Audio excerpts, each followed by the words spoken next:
bandang melanda dua desa di Kecamatan Giarai, Kabupaten Lahat, Sumatera Selatan pada Kamis 9 Maret 2023 pukul 3 waktu Indonesia Barat dini hari.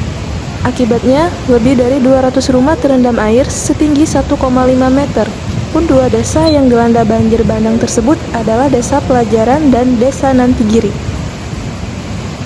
Menurut Kepala Desa Pelajaran, Idul Adha, banjir dipicu oleh curah hujan yang tinggi sejak Rabu 8 Maret 2023 mulai pukul 18 waktu Indonesia Barat hingga pagi 9 Maret 2023. Tingginya curah hujan membuat dua sungai yang melewati dua desa itu meluap karena tidak mampu menampung debit air yang besar dari perbukitan.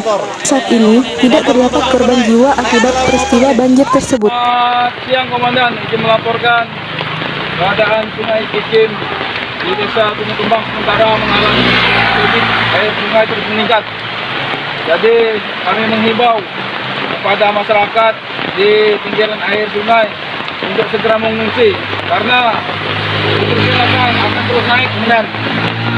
Jadi kami telah menghimbau dan menyarankan untuk masyarakat agar segera mengungsi demi keselamatan dan kenyamanan masyarakat.